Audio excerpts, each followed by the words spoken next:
जय हिंद दोस्तों। अभी जो है आपको क्लास 12th फिजिक्स ऑब्जेक्टिव बताने जा रहे हैं, जो कि आपको बोर्ड स्पेशल है।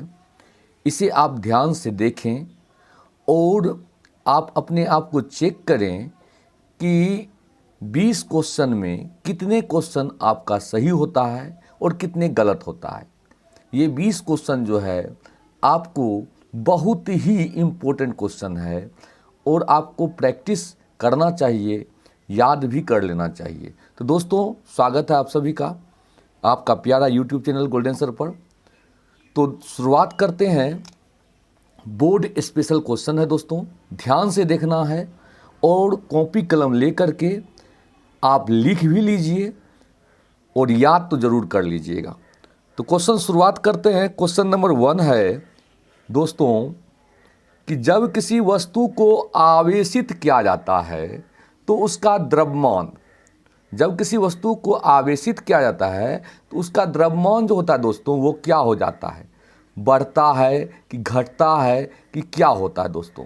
तो आप लोग को इसका 4 ऑप्शन दिया हुआ है, बढ़ता है, घटता है या अचर रहता है या बढ़ या घट जाता है। जब किसी वस्तु को आवेशित करते हैं तो उसका द्रव्यमान बढ़ता है कि घटता है कि अचर रहता है कि बढ़ या घट सकता है। तो दोस्तों, आप लोग को ऑप्शन कौन सही हो रहा है वो आप लिखिए। क्वेश्चन इसका जो ऑप्शन है, इस क्वेश्चन का ऑप्शन वो आपको डी होगा दोस्तों। इसका मुख्य कारण क्या है कि अगर हम किसी वस्तु को धन आवेश देंगे तो धन आवेश मतलब क्या हुआ, उससे इलेक्ट्रॉन हम निकालते हैं। इलेक्ट्रॉन निकालेंगे तो द्रव्यमान घट जाएगा और ऋण आवेशित करेंगे तो द्रव्यमान बढ़ जाएगा। तो यहाँ तो यह क्लियर नहीं कह रहा है कि कौन सा आवेश दे रहे हैं, आवेशित कर रहे हैं। अब आवेशित कर रहे हैं, चाहे तो धनावेशित करें या ऋणावेशित करें। तो अगर धनावेशित करेंगे तो द्रव्यमान घट जाएगा और ऋणावेशित करेंगे तो द्रव्यमान बढ़ जाएगा। तो इसका सही आंसर डी होगा दोस्तों। क्वेश्चन नंबर 2 आते हैं दोस्तों, बहुत ही इंपॉर्टेंट क्वेश्चन है। क्वेश्चन नंबर 2 कूलाम बल है दोस्तों। कूलाम बल कौन सा बल है? इसमें 4 ऑप्शन आपके पास दिया हुआ है, केंद्रीय बल, विद्युत बल, ए और बी दोनों, इनमें से कोई नहीं। तो दोस्तों, कूलाम बल जो है वो आपको केंद्रीय बल और विद्युत बल दोनों है, यानी इसका ऑप्शन जो है सी होगा। क्वेश्चन नंबर 2 का ऑप्शन क्या होगा? सी होगा। देखिए, आप प्रैक्टिस जरूर करते जाइएगा। क्वेश्चन नंबर 3 है, देखिए दोस्तों, यदि समरूप विद्युत क्षेत्र एक्स अक्ष के दिशा में हो तो समविभवी तल होगा। दोस्तों, आपके पास 4 ऑप्शन है।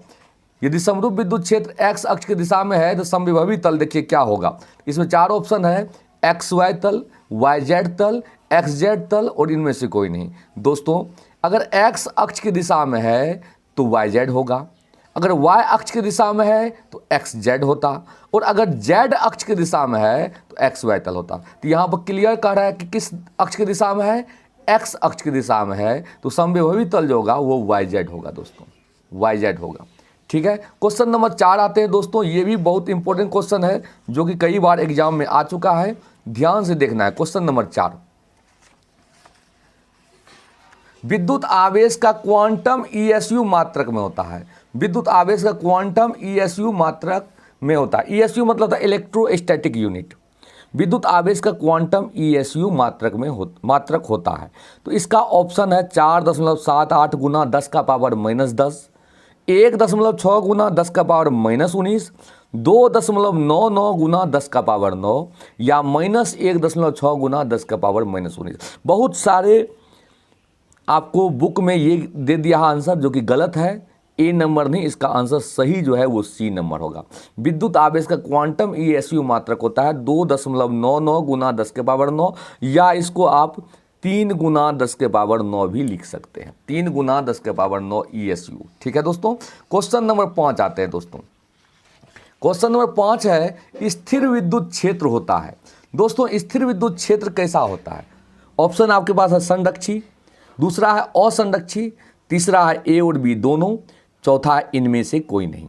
तो इसका जो सही आंसर होगा दोस्तों वो क्या होगा? स्थिर विद्युत क्षेत्र जो होता है वो संरक्षी होता है। ठीक है दोस्तों। क्वेश्चन नंबर 6 आते हैं। क्वेश्चन नंबर 6 है कि एक एकांक चालक के लिए कौन सा अनुपात अचर होता है। एकांकी चालक यानी आइसोलेटेड जो कंडक्टर है उसके लिए कौन सा अनुपात अचर होता है। इसमें ऑप्शन दिया है कुल आवेश बटे विभव, दूसरा ऑप्शन है दिया गया आवेश बटे विभवांतर, तीसरा ऑप्शन दिया है कुल आवेश बटे विभवांतर और चौथा है इनमें से कोई नहीं। तो एक एकांकी चालक के लिए कौन सा अनुपात अचर होता है दोस्तों, इसमें है दिया गया आवेश बटे विभवांतर होगा दोस्तों। इसका सही आंसर क्या होगा, दिया गया आवेश बटे विभवांतर। बहुत सारे बुक में बहुत सारा उल्टा पुल्टा दिया, लेकिन ये सही है, दिया गया आवेश बटे विभवांतर सही आंसर है। ठीक है दोस्तों, आपको यहाँ पर रिसर्च करके सही सही आंसर बताया जाता है, इसलिए इसको ही दिमाग में रखें। ठीक है, क्वेश्चन नंबर 7 आइए दोस्तों, एक कूलम आवेश कितने ESU के बराबर होता है। एक कूलम आवेश अभी जस्ट थोड़ा देर पहले बताए थे, जो कि उसमें आपको 2.99 गुना 10 के पावर 9 था, जो कि एवरेज में आपको 3 गुना 10 के पावर 9 हम लिख सकते हैं। तो एक कूलम आवेश कितने ESU बराबर होता है, तो इसका सही आंसर होगा 3 गुना 10 का पावर 9 ESU। क्वेश्चन नंबर 8 आते हैं दोस्तों, एक विद्युत द्विध्रुव दो विपरीत आवेशों से बना है। देखिए, एक विद्युत द्विध्रुव दो विपरीत आवेशों से बना है और जिनका परिमाण जो है वो दिया हुआ है 3.2 गुना 10 के पावर -19 कूलम एवं -3.2 गुना 10 का पावर -19 कूलम, और उनके बीच की दूरी जो है दोस्तों वो है 2.4 गुना 10 के पावर -10 मीटर। तो विद्युत द्विध्रुव आघूर्ण क्या होगा दोस्तों, विद्युत द्विध्रुव आघूर्ण निकालने का सबसे सरल तरीका है, जो आवेश दिया हुआ है आवेश को उसके बीच के दूरी से गुना कर दीजिए, यानी द्विध्रुव के लंबाई से गुना कर दीजिए। तो आवेश दिया है आपको 3.2 गुना 10 के पावर -19, चाहे तो ये आवेश लीजिए या ये आवेश लीजिए, कोई एक आवेश लीजिए और उनके बीच की दूरी को गुना कीजिए। तो 3.2 को अगर 2.4 से हम गुना करते हैं तो आपको आ जाएगा 24 दूना 48 का 8 हासिल 4 और 24 या 72 4 76, यानी 7.68 आएगा। और 10 के पावर -19 और -10 गुना में पावर जुटेगा तो -19 और -10 हो जाएगा -29, यानी 7.68 गुना 10 के पावर -29 कूलम मीटर। ये सही आंसर है दोस्तों। समझ में आया बात। देखिए, एक विद्युत द्विध्रुव दो विपरीत आवेश से बना है जिनका परिमाण दिया हुआ है और उनके बीच की दूरी दिया हुआ है।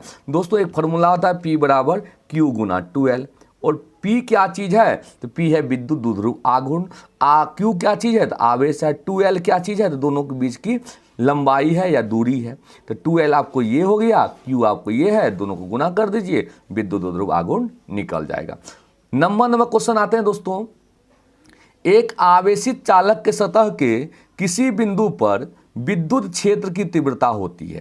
एक आवेशित चालक के सतह के किसी बिंदु पर विद्युत क्षेत्र की तीव्रता होती है। दोस्तों सतह पर जो होता है विद्युत क्षेत्र तीव्रता लंबवत होता है। इसका सही आंसर जो होगा वो सतह के लंबवत होगा। ठीक है दोस्तों, क्वेश्चन नंबर 10 आते हैं। क्वेश्चन नंबर 10 है, इलेक्ट्रॉन वोल्ट द्वारा मापा जाता है। दोस्तों इलेक्ट्रॉन वोल्ट द्वारा जो है वो आपको ऊर्जा मापा जाता है। इलेक्ट्रॉन वोल्ट ऊर्जा का मात्रक होता है, ऊर्जा मापा जाता है। ठीक है दोस्तों, क्वेश्चन नंबर 11 आते हैं, वेक्टर ई तीव्रता के विद्युत क्षेत्र में वेक्टर पी द्विध्रुव आघूर्ण वाले विद्युत द्विध्रुव पर लगने वाला बल आघूर्ण होगा। तो वेक्टर ई तीव्रता के विद्युत क्षेत्र में वेक्टर पी द्विध्रुव आघूर्ण वाले विद्युत द्विध्रुव पर लगने वाला बल आघूर्ण यानी टॉ जो होता है उसका फॉर्मूला होता है पी ई साइन थीटा, जिसे हम vector P cross vector E भी लिख सकते हैं। टॉ का फॉर्मूला क्या होता है, पी ई साइन थीटा, जिसे हम vector P cross vector E लिख सकते हैं। तो इसका सही आंसर जो है वो ए नंबर होगा। किसी आवेशित खोखले गोलाकार चालक के भीतर विद्युत तीव्रता का मान क्या होता है। दोस्तों किसी आवेशित खोखले गोलाकार चालक के भीतर विद्युत तीव्रता 0 होता है, क्योंकि उसके अंदर आवेश नहीं होता है। 13 नंबर क्वेश्चन आते हैं, विद्युत तीव्रता का विमीय सूत्र क्या होता है। तो दोस्तों विद्युत तीव्रता E बराबर F/Q होता है या F/Q नोट होता है जो कहिए, और F क्या चीज़ है, तो बल है, और बल का विमीय सूत्र जानवे करते ml t का पावर -2 होता है, और Q का होता है IT या AT, जो लिखिए IT या AT। जब इसको ऊपर करके लिखेंगे तो ml t के पावर -2 में 1 जाएगा तो t के पावर -3 और I के पावर -1। दोस्तों ml t के पावर -3 I के पावर -1 जो है विद्युत तीव्रता का विमीय सूत्र हो गया। देख लीजिए इसका जो है सही आंसर B हो गया। E बराबर F/Q से निकाल लिए। अब विद्युत तीव्रता का मात्रक क्या दोस्तों, देखिए विद्युत तीव्रता का मात्रक क्या था, तो आप जानते हैं E बराबर फॉर्मूला था F/Q। एफ क्या चीज़ है? बल। और क्यू क्या चीज़? आवेश। तो बल का मात्रा होता है न्यूटन है, क्यू आवेश का मात्रा कूलम। तो न्यूटन प्रति कूलम जो है विद्युत तीव्रता का मात्रा होता है। क्वेश्चन नंबर 15 आते हैं दोस्तों। क्वेश्चन नंबर 15, किसी अचालक पदार्थ के गोले को आवेश देने पर वह कहाँ वितरित होता है? दोस्तों अचालक यानी कुचालक, कुचालक को आवेश दीजिएगा तो वो कहीं वितरित नहीं होगा। किसी अचालक पदार्थ के गोले को आवेश देने पर वो कहीं वितरित नहीं होता है। तो इसका सही आंसर जो है इनमें से कोई नहीं होगा, क्योंकि इस पे है सतह पर, ये है सतह के अलावा अंदर भी, ये है केवल भीतर, तो इसमें कहीं पर नहीं होगा, यानी इनमें से कोई नहीं होगा। 16 नंबर, इलेक्ट्रॉन पर आवेश होता है। दोस्तों इलेक्ट्रॉन पर आवेश जो होता है वो आपको 1.6 गुना 10 के पावर माइनस 19 कूलम होता है, लेकिन प्रकृति ऋणात्मक होता है, आपको प्रकृति इसमें बताना नहीं है। 17 नंबर क्वेश्चन आते हैं, निम्नलिखित में किस आवेश का अस्तित्व संभव नहीं है? दोस्तों आपको ये देखना है कि मूल आवेश यानी 1.6 गुना 10 का पावर माइनस 19 कूलम का गुणज, पूर्ण गुणज कौन है? पूर्ण गुणज जो है आपको ये भी है, 16 दूना 32 कट जाएगा, 16 चौके 64 ये भी कट जाएगा, 16 16 यह भी कट जाएगा, लेकिन इससे 2.4 नहीं कटेगा। तो निम्नलिखित में किस आवेश का अस्तित्व संभव है? नहीं है। तो इससे अगर भागा देंगे जिसमें पूर्णांक संख्या नहीं आएगा वो संभव नहीं होगा। देखिए इसमें अगर भागा देंगे तो 2 बार में कट जाएगा, क्योंकि 10 का पावर माइनस 19, 10 का माइनस 19 कट गया, और 16 दूना 32 2 हो गया।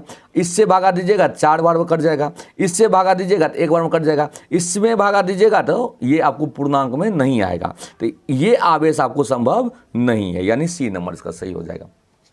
18 नंबर आते हैं दोस्तों, मुक्त आकाश का परावैद्युता होता है। दोस्तों मुक्त आकाश का परावैद्युता जो होता है यानी फ्री स्पेस या निर्वात में परावैद्युता का मान होता है 8.85 गुना 10 का पावर माइनस 12 फेराड प्रति मीटर। दिमाग में रखना है, जिसे हम एप्सिलॉन नोट कहते हैं। मुक्त आकाश का परावैद्युता क्या होता है? 8.85 गुना 10 का पावर माइनस 12 फेराड प्रति मीटर। 19 नंबर क्वेश्चन आते हैं, एप्सिलॉन नोट का मात्रक क्या होता है? दोस्तों एप्सिलॉन नोट का मात्रक जो होता है वो फेराड प्रति मीटर होता है, या फेराड मीटर पावर माइनस 1 होता है। ठीक है, क्वेश्चन नंबर 20 आते हैं दोस्तों। क्वेश्चन नंबर 20 है, यदि दो आवेशों के बीच की दूरी आधी कर दी जाए, यदि दो आवेशों के बीच की दूरी आधी कर दी जाए तो उनके बीच लगने वाला बल क्या आ जाएगा? दोस्तों कूलम ने एक फॉर्मूला दिया था, F बराबर 1/4 pi epsilon naught Q1 Q2 by R square. अब दूरी आधी करेंगे तो बल कितना हो जाएगा दोस्तों? तो देखिए दूरी आधी करने 1/4 pi epsilon naught Q1 Q2 और दूरी आधा कीजिए तो R/2 का होल स्क्वायर। ठीक है दोस्तों, इसको अगर सॉल्व करेंगे तो 1/4 pi epsilon naught Q1 Q2 बटे आर स्क्वायर बटे में 4, ये पलट के ऊपर चल जाएगा तो 4 गुना 1/4 pi epsilon naught Q1 Q2 बटे आर स्क्वायर। ये आपको प्रारंभिक बल है जिसे हम F कहते हैं, यानी बल जो है आपका 4 गुना हो जाएगा। बल आपका कितना गुना हो जाएगा? 4 गुना हो जाएगा। आपका सूत्र ये दिमाग में रखना है, कूलम का नियम क्या है? F बराबर 1/4 pi epsilon naught Q1 Q2 R square. दूरी आधा करेंगे तो दूरी आधा करके दिखा दिए, देखिए R/2। इसको सॉल्व किए, सॉल्व करने पर ये इसका 2 के स्क्वायर 4 ऊपर चला जाएगा, यानी बल जो है प्रारंभिक जो लगने वाले बल का 4 गुना हो जाएगा। ठीक है दोस्तों, तो आपको ये अभी 20 क्वेश्चन बताए, इसे ध्यान में रखिएगा, प्रैक्टिस कर लीजिएगा और इसे याद कर लीजिएगा, जो कि आपको बिहार बोर्ड स्पेशल है। धन्यवाद, जय हिंद।